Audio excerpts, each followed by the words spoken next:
Last season, I kept on asking myself one question. What is actually holding me back? Now, is it me or is it the car? I'm done guessing. This year, we're breaking it down. Driver versus car. Which one makes you faster? Let's go, baby. This weekend isn't your typical track day preparation video. This is something a little bit bigger. It's something that makes you faster on track. And if you don't want to stay until the end of the video, well, the answer is blinker fluid. And if you don't believe me, well, you're just going to have to watch the video and find out. Last season, the BRZ did a great job. It was fast, it was reliable. There were times where I wasn't 100% confident, and I felt like I could have done a little bit better. And it's easy to say, well, I needed more power, my suspension could have been a little bit better, or my tires were wearing out and they need to be a little stickier. Now, obviously, it's easier to buy new parts to make your car go faster. It's not as easy to admit that maybe you could have been a little bit better of a driver. But that's why this year, we're addressing both. Alright, when talking about how to get faster on track, the car does matter. It sets the ceiling in terms of performance and how far you can actually go. This right here is my 2019 Subaru BRZ. So let's talk a little bit about its current performance and where we're going to go in order to squeeze out a little bit more pace on track. Now, when talking about my Subaru, it is very lightly modified. It is nothing crazy. We started out with just minor suspension upgrades, which means coilovers, sway bars, and then wheels and tires for more grip. Then, in order to step it up a bit, we added headers and a tune. But it was a very basic tune, off the shelf, nothing crazy. Now, do I want more performance out of it? Yes. Do I need more performance out of it? Probably, but that doesn't mean there's more that I can do myself as a driver. But let's focus on the car first. What we want to do to the BRZ is get better at suspension setup. I have the ability to adjust the front sway bars, the rear sway bars, and then the front and rear coilovers. So what I really want to get a little bit better at is knowing how to adjust dampening, stiffness, ride heights, corner balancing, how alignments and things of that nature affect the car on track. Basically, how much mechanical grip can I get out of it in its current state. Right now, I think this is a good starting point and I want to learn from it. I don't want to do a shotgun approach. I want to change one variable at a time to see how it affects the car and learn from that. So that's mission one in terms of how we're going to make this car perform better. Mission number two in terms of performance, it's under the hood, and you probably guessed it, more power, baby. More power, baby. More power, baby. More power, baby! Now we need some more power. Like I mentioned earlier, all we have is headers and a basic off-the-shelf tune. So what we're going to do is later on in the year is we're going to take this to a tuner and see how much more power we can squeeze out of it. Now I know there's more room left on the table for this. Everyone else who's competing in my class has more power than I do. We need to even the playing field just a little bit there. Now we're not going to do anything crazy this year in terms of power performance. There's not really much to do in the classes that I'm competing in. So we're just going to maximize the most out of what I can do under those rule constraints that I have in time trials and time attack.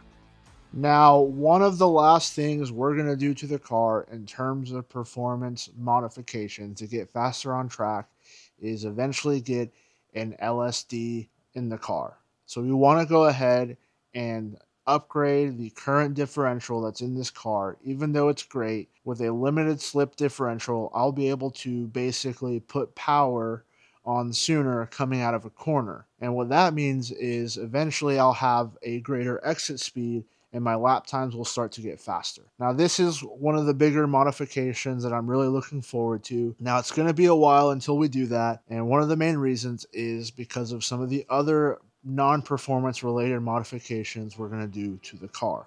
And some of you guys may be asking, why modify the car if you're not going to get performance out of it?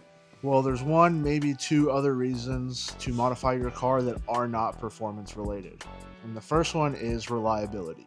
It is no secret that I drive the absolute piss out of this car when I go out on track, when I'm at Autocross, or occasional spirited driving. This car takes a beating. And the last thing that I want is for something to break down when I'm in a competition out on track or get stranded out in the middle of the road. All the other modifications that we're going to focus on in this car, arguably the best ones, are things in terms of reliability. So that is why we're going to basically be doing our upgrades in terms of consumables, in terms of bushings, rotors, whatever it may be. Anything that I can do to this car that will make it more robust and more reliable, we're going to do to it. Let's go ahead and jump to the next thing that we're going to do to the car to make it go faster on track. Not all modifications are for horsepower. Some are for creating a connection between the driver, the car, and the road. The same type of connection that a Jedi has with the Force, or a Ninja Turtle has with pizza, or that one connection you thought you had with that girl you met on Tinder. Wow. But my point is, these modifications are driver-oriented mods. These are the things that put the driver in a position to feel more confident, more in tune, to be able to squeeze out all the performance that the car has to offer. This year, some of the things that we plan on tackling are things like bucket seats, a steering wheel, a short shifter, and maybe some other things that will be a surprise, but you're just going to have to subscribe and find out because we got some cool stuff coming. Now that we're done talking about the car, let's talk about the second portion of making yourself faster on track. Seat time is everything. Practice makes perfect. But track days, tires, fuel, consumables, that stuff isn't cheap. And as much as I would love to go to the track every weekend, I ain't got the cash for that.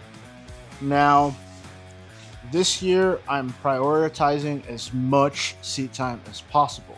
Even though my wallet says I can't live at the track, it's a good thing the racetrack isn't the only place you can get seat time. Autocross is a great way to get seat time without breaking the bank. It's quick, it's intense, and it forces precision. There's no warm-up lap, no time to settle in. It teaches control, discipline. Autocross is where I started. It's cheap, accessible, and it keeps me pretty darn fresh. Plus, it's a really good way to shake down the car before a track session. Then, if you want something a little bit more inexpensive and a little bit more practical, there's karting. Karting exposes everything. It teaches you the value of maintaining momentum. It sharpens reaction time. It really forces you to manage grip. Now, I'm pretty lucky to have some really awesome tracks here in DFW with some really cool opportunities like endurance racing. So if you guys have been keeping up with the channel, you know one of my main goals is to do some endurance and wheel-to-wheel racing down the line.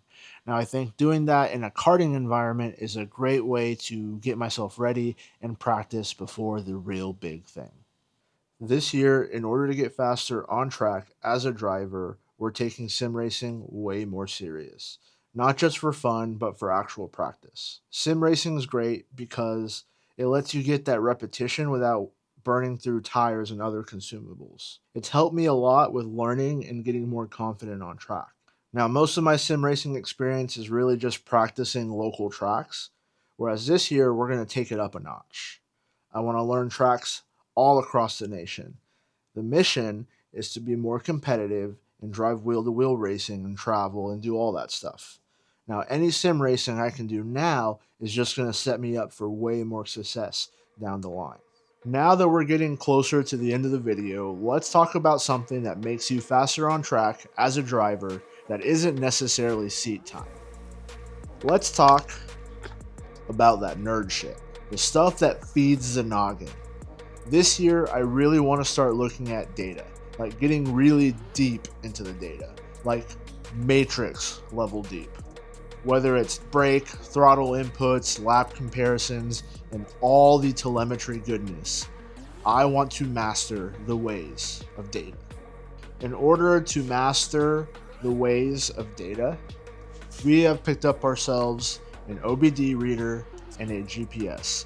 Now, I'll probably do a video going into these a little bit more later on, but I basically want to put myself in a position to collect more data and really grow my knowledge and wisdom around how I can get faster on track, lap after lap, corner after corner.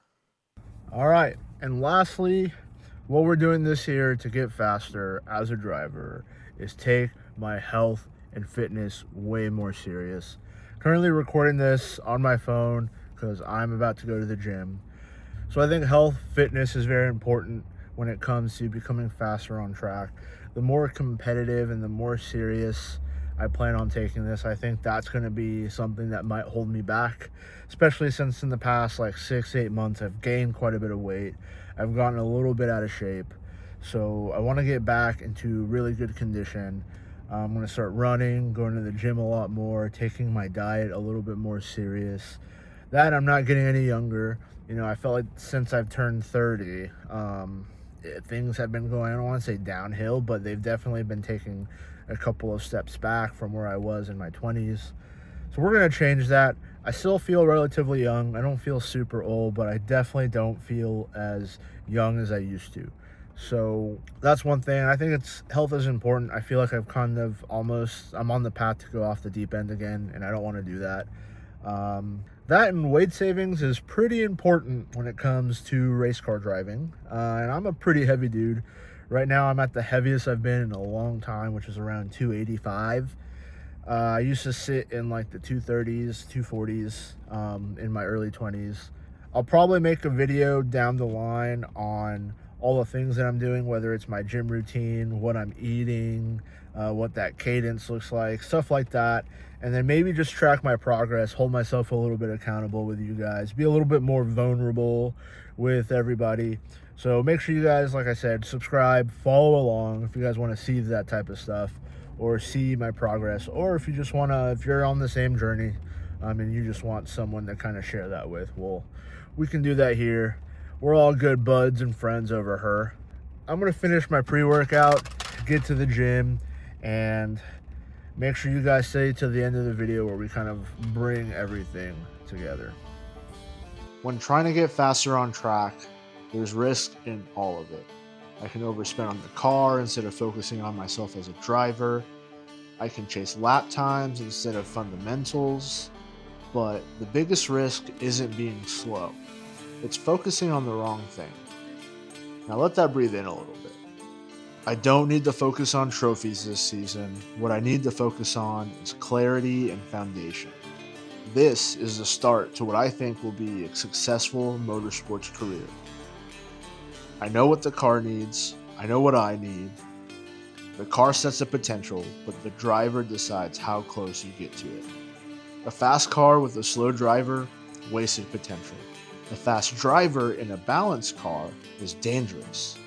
This year isn't about adding power, it's about adding precision. It's about closing the gap between capability and execution. So what makes you faster, the car or the driver? Well, stay tuned because this year we're finding out.